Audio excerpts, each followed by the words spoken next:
আসসালামু আলাইকুম। দেশি কুকিং লাইফস্টাইলে আপনাদের সবাইকে স্বাগতম। আশা করছি আপনারা সবাই ভালো আছেন। আমি আলহামদুলিল্লাহ ভালো আছি। দেশ ও দেশের বাইরে যে যেখান থেকে আমার আজকের ভিডিওটি দেখছেন, আপনাদের সবাইকে জানাই আন্তরিক প্রীতি ও শুভেচ্ছা। আমি সকাল থেকে ভিডিওটা স্টার্ট করেছি। তো প্রথমত এই যে নাস্তা বানিয়ে নিয়েছি, আর এই ভিডিওটা 16 তারিখের ভিডিও। তো 16 তারিখ এই নাস্তাটা বানিয়েছিলাম সকালবেলা। তো আমি মোবাইলটা হাতে নিয়ে ভিডিওটা করতেছিলাম, যে শুধু একটু পরোটা ভাজা দেখাবো, আর ট্রাইপডে লাগাই নাই, হাতে নিয়ে ভিডিওটা করে নিয়েছি।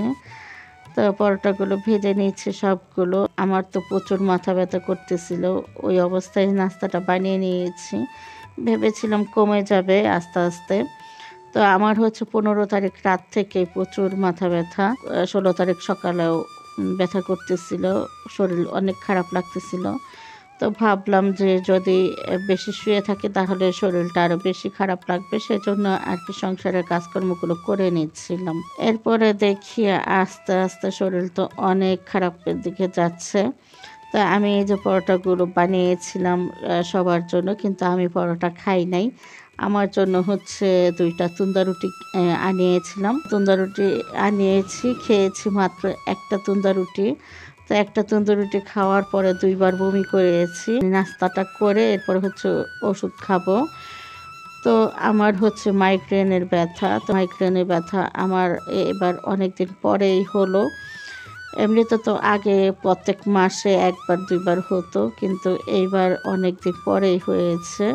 তো অনেক দিন পরে হলে কি হবে, শরীরটা একদম ক্লান্ত করে দিয়েছে। যখন মাথা ব্যথা হয় আমার মনে হয় যেন আমি আর সেন্স থাকে না, একদম কেমন যেন একটা ঘোরের মধ্যে চলে যাই, এরকম একটা পরিস্থিতি। তো যাই হোক, নাস্তা খাওয়ার পরে ওষুধটা খেয়ে এরপরে ওষুধ খাওয়ার পরেই বমি হয়েছে 2বার। তো এরপরে শরীর আস্তে আস্তে একদম নিস্তেজ হয়ে যাচ্ছিল, খুব খারাপ লাগতেছিল। এরপরে বাড়িতে ডক্টর কল করা হয়েছে। তো ডক্টর এসে প্রেশার মাপলো, দেখলে প্রচুর প্রেশার বেড়ে গেছে। এরপরে তো ওষুধ দিয়ে গেল, আর মনে হয় সাথে ঘুমের ওষুধ দিয়েছে। আমি তো 2 দিন যাবৎ প্রচুর ঘুম আসতেছিলাম, কি বলবো, এত ঘুম আসতেছে আমার। তো গতকাল ভিডিও আপলোড করতে পারি নাই, এই যে আজকে ভিডিওটা আপলোড করে দিয়েছি। তো বন্ধুরা, যারা সময় পাও আমার ভিডিওটা প্লিজ দেখে নিও। আর সেদিন কি করেছি, এই 16 তারিখে কিন্তু এই যে কী রান্না করেছি দেখুন। আমার বাচ্চারা আমার শরীর প্রচুর অসুস্থ দেখে তারা বাইরে থেকে খাবার অর্ডার করে আনবে। তা আমি বললাম যে বাইরে থেকে খাবার অর্ডার করে আনলে এদিকে টাকাও খরচ হবে, আবার দেখা যায় তৃপ্তি সহকারে খাওয়াও হবে না। তো সেজন্য আমার মেয়েকে বললাম যে একটা করে মুরগি আনাও একটা, আর পোলার চাল আনাও, আমি বাড়িতেই রান্না করে দিচ্ছি। ওরা হয় কাচ্চি অর্ডার দিবে, আর নয়তো মোরগ পোলাও। তা আমি বললাম আমি চিকেন কাচ্চি করে দেব বাড়িতেই। তো আমার মেয়ে বলতেছে তোমার শরীর অসুস্থ, সেজন্য আমরা বাইরে থেকে খাবার আনার প্রিপারেশন নিতেছি, তুমি অসুস্থ শরীরে রান্না কীভাবে? বললাম এভাবেই রান্না করবো, সমস্যা নেই, তুমি সব কিছু আমাকে গোছগাছ করে দিও, আমি পারবো। তো এরপরে এই যে রান্না করে নিয়েছি চিকেন কাচ্চি। তা আমরা তো গরুর মাংস দিয়ে কাচ্চি খেয়েছি, খাসির মাংস দিয়ে কাচ্চি খেয়েছি, কিন্তু চিকেন দিয়ে কাচ্চি এই ফার্স্ট টাইম আমি করলাম, আর ফার্স্ট টাইমই খেয়েছি। মাশাআল্লাহ, আলহামদুলিল্লাহ, খেতে এত ভালো লেগেছে, যদিও আমি বেশি খেতে পারি নাই আর শারীরিক অসুস্থতার কারণে। তারপরও এখন যখন ভিডিও এডিটিং করতেছিলাম, ভয়েস দিচ্ছিলাম, দেখে প্রচুর লোভ লাগতেছিল, ভীষণ ভালো লেগেছিল খেতে। তো এদিকে আমি প্রথমে মুরগিটা ভেজে নিয়েছি, আর আমি 1.5 কেজি ওজনের একটা ব্রয়লার মুরগি, 1.5 কেজি থেকে বেশিই হবে মুরগিটা। তো সেটা 1 কেজি 700 গ্রাম মুরগিটার ওজন ছিল। তো সেই মুরগিটা 8 পিস করে নিয়েছি, আর এরপরে একটু লবণ আর মরিচ গুঁড়ো মাখিয়ে ভেজে নিয়েছি।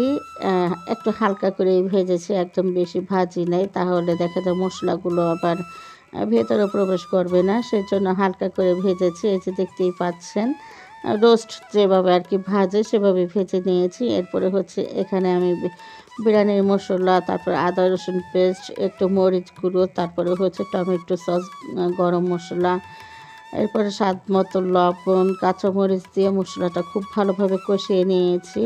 সাথে টক দই দিয়ে দিয়েছি, তারপরে দিয়ে দিয়েছি কেওড়া জল। তো সব কিছু দিয়ে এখন মুরগিটা কষিয়ে নিয়েছি।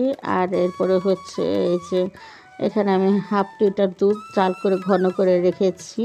তো এই দুধটা এখন আস্তে আস্তে দিয়ে দিচ্ছি। প্রথমত একটু দিলাম, তো নেড়ে চেড়ে দেওয়ার পরে আবার বাকি যেটুকু আছে সেটুকুও দিয়ে দেব। তো বন্ধুরা, যারা ভিডিওটি দেখা স্টার্ট করেছেন এখনও যারা একটি লাইক দেননি, তারা প্লিজ একটি লাইক দিয়ে ভিডিওটা কন্টিনিউ করুন।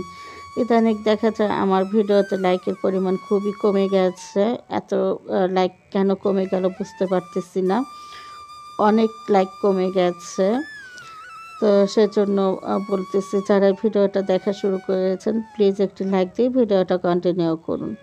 তো এদিকে কিন্তু আমি মুরগিতে দুধটা সম্পূর্ণ দিয়ে এরপরে হচ্ছে কিছু আলু বোখরা দিয়ে দিলাম, দিয়ে দিয়েছি কিছু কিশমিশ, এরপরে দিয়ে দিয়েছি পেঁয়াজ বেরেস্তা, তারপরে এই যে ঘি দিয়ে দিচ্ছি। আর ওদিকে হচ্ছে পোলাওটা তো বসিয়ে দিয়েছি। প্রথমত পেঁয়াজ ভেজে এরপরে হচ্ছে পরিমাণ মতো পানি দিয়ে দিয়েছি। পানি দেওয়ার পরে দুধ দিয়ে এরপরে হচ্ছে যখন বলক চলে এসছে তখন চালটা দিয়ে দিয়েছি। আর আমার পোলাও রান্না করতে যতটুকু পানি লাগবে, আমি এখানে 1 কেজি চাল নিয়েছি। তো পরিমাপ অনুযায়ী আমার এখানে 2 লিটার পানি মানে লাগার কথা। তো আমি এখানে 2 লিটার পানি সম্পূর্ণ দিই নাই। এখানে এই যে ওই মাংসটা অ্যাড করব, তো এই মাংসতে যতটুকু ঝোল থাকবে সেই ঝোলটুকু দিয়েই আর কি ওই পানির গ্যাপটা পূরণ করে নেব। আমার পোলাওটা হচ্ছে দমে বসিয়ে রেখেছি। আর এই যে ডিমটা সিদ্ধ করব ভুলে গিয়েছিলাম, যেহেতু শরীর ভালো নেই তো কি করব। আর আমি যে কাজগুলো করতেছি, ওই যে বললাম যে আমি একটা ঘোরের মধ্যে থাকি যখন আমার মাথা ব্যথা করে। তো তারপরেও নিজেকে সামলে যতটা পারি কাজগুলো করার চেষ্টা করি। যেহেতু আমরা গৃহিণী, আমাদের কিন্তু শরীর অসুস্থ হলেও কিছু করার থাকে না। তারপরও 16 তারিখ হচ্ছে আপনাদের ভাইয়া বাড়িতেই ছিল। তো সে দেখেছে আমার শরীর অসুস্থ, নাস্তা করে ওষুধ খেয়ে নিয়েছি আর বমি করেছি 2 বার, সেটাও সে দেখেছে। তো এরপরে হচ্ছে সে বাইরে গেছে। তো উনি ভেবেছে যে আমার বমি করার পর হয়তো ব্যথাটা কমে যাবে। তো সে তো বাইরে চলে গেছে। সে বাড়িতে থাকলে আবার অনেকটা সহযোগিতা করে আমাকে কাজে। তো যখন বাড়িতে এসছে, এসে দেখেছে এগুলো রান্না করেছি। আর আমার শরীর এত খারাপ লেগেছে, আমার মেয়ে বলতেছিল আম্মুর শরীর এত অসুস্থ ছিল, তুমি তারপর বাইরে গেলা।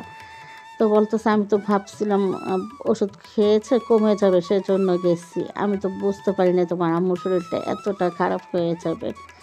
তো তারপরে বলতেছিল তো এত শরীর অসুস্থ নিয়ে তুমি এগুলো রান্না করলে কেন, খাবার অর্ডার দিয়ে খেলেই তো হতো। তাই আমি বললাম আমরা হিসাব করেছি একবেলা যদি আমরা বাইরে থেকে খাবারটা কিনে খাই তাহলে আমাদের 600 থেকে 650 টাকা খরচ হয়ে যাবে। তো আমি বাড়িতে 800 টাকা খরচ করেছি আর আমাদের 2 বেলা একদম তৃপ্তি সহকারে খাওয়া হয়ে গেছে। 2 বেলা খেয়েও কিন্তু খাবার আরও বেঁচে ছিল। তো এই যে আমি কিন্তু এদিকে বাকি প্রসেসিংটা করে নিলাম। আমি হচ্ছে পোলাওটা অর্ধেকটা কমিয়ে রেখে এরপরে হচ্ছে উপরে এই যে মাংসগুলো দিয়ে দিয়েছি। আর মাংস দেওয়ার আগে আমি পোলাওর উপরে একটু ঘি ছড়িয়ে দিয়েছি। এরপরে হচ্ছে পেঁয়াজ বেরেস্তা দিয়ে সামান্য কেওড়া জল দিয়ে এরপরে হচ্ছে মাংসটা দিয়ে দিয়েছি। এরপরে হচ্ছে বাকি যে পোলাওটা কমিয়ে রেখেছিলাম সেই পোলাওটা এখানে দিয়ে দিলাম। আর হচ্ছে এখানে আমি বাকি আবার একটু ঘি দিয়ে দিচ্ছি ছড়িয়ে। তারপরে পেঁয়াজ বেরেস্তা আর একটু কেওড়া জল দিয়ে এটা দমে রেখে দিব 10 মিনিট। তো একদম শর্টকাট, খুব অল্প সময়তে খুব ভালো খাবার রান্না করে নিয়েছিলাম। আর খেতে মাসলো, ওই যে বললাম আলহামদুলিল্লাহ খেতে ভীষণ ভালো হয়েছে। তো এই যে দেখুন আমার মানে কাচ্চি বিরিয়ানির ফাইনাল লুক, চিকেন কাচ্চি। তো চিকেন কাচ্চির ফাইনাল লুক। আর মানে আমার চিকেন কাচ্চিটা একদম ঝরঝরে হয়েছে আর অনেকটা সফট হয়েছে, খেতে ভীষণ ভালো লেগেছে। তো বাচ্চারা তো ভীষণ খুশি হয়েছে। আমি আমার মেয়েকে বলতেছিলাম যে দোকান থেকে এনে খেলে ভালো হতো নাকি এটা ভালো হয়েছে। তা আমার মেয়ে বলতেছে আম্মু এটা অনেক বেশি মজা হয়েছে, অনেক ভালো হয়েছে। বাইরে থেকে খাবার না এনে অনেক ভালো করছি, এটা বলতেছিল। তো বন্ধুরা, এই যে আমার রান্নাটা কিন্তু শেষ হয়ে গেছে। আর যারা আজই প্রথম আমার ভিডিওগুলো দেখতেছেন, আজই যারা আমার চ্যানেল প্রথম ভিজিট করেছেন, চাইলে আমার চ্যানেলটি সাবস্ক্রাইব করে আমার পাশে থেকে যেতে পারেন। আপনারা যারা এই ধরনের লাইফস্টাইল ভিডিও দেখতে পছন্দ করেন, চাইলে আমার চ্যানেলটি সাবস্ক্রাইব করে আমার পাশে থেকে যেতে পারেন। আমার চ্যানেলটি সাবস্ক্রাইব করে পাশে থাকা অল নোটিফিকেশনটা সিলেক্ট করে রাখবেন, তাহলে যখনই আমি নতুন ভিডিও আপলোড করব সঙ্গে সঙ্গে নোটিফিকেশন আপনাদের কাছে চলে যাবে। তখন আপনারা আপনাদের সময় সুযোগ মতো ভিডিওগুলো দেখে নিতে পারবেন। আর অলরেডি যারা আমার চ্যানেলটি সাবস্ক্রাইব করে দিয়েছেন তাদের সবাইকে জানাই অসংখ্য ধন্যবাদ। তো এই যে দেখুন, রান্নাবান্না শেষে গরম গরম খেয়ে নিচ্ছি। এই যে ডিমটা আমি সিদ্ধ করে তারপরে আর কি যখন খাবারটা প্লেটে নিয়েছি তখন আর কি ডিমটা প্লেটে নিয়ে ডিমের উপরে খাবারটা নিয়ে নিয়েছি। আর খেতে তো কি বলবো, বারবারই বলতেছি, আলহামদুলিল্লাহ ভীষণ ভালো হয়েছে। আর আমি এখানে দেখুন যতটা খাবার নিয়েছি, আমি কিন্তু এই খাবারটা সব খেতে পারি নাই। অর্ধেকটা খাবার খেয়ে বাকি অর্ধেকটা রেখে দিয়েছিলাম। খারাপ লাগতেছিল শরীর প্রচুর। তো আমার কিন্তু এমনিতে শরীর খারাপ হোক যাই হোক, আমার কিন্তু মুখের রুচি নষ্ট হয় না। কিন্তু যখন এই যে মাথা ব্যথা করে না, এই মাইগ্রেনের ব্যথাটা যখন শুরু হয় তখন মানে খেতেও পারি না, ভীষণ খারাপ লাগে শরীর। তো বন্ধুরা, আমি কিন্তু গতকাল কারো ভিডিও দেখতে পারিনি। আমার শরীরটা কিন্তু অনেক খারাপ ছিল। ওই যে বললাম সারাদিন ঘুমিয়েছি, ডক্টর ঘুমের ওষুধ দিয়ে গেছে। তো 2 দিন যাবত প্রচুর ঘুম আসতেছি। আর ফাঁকে ফাঁকে কিছু কিছু কাজ করে নিচ্ছি সংসারে, না করলে কি চলে সংসারের কাজ। তো বন্ধুরা, আজকের মতো এ পর্যন্ত। সবাই ভালো থাকবেন, সুস্থ থাকবেন। আল্লাহ হাফেজ।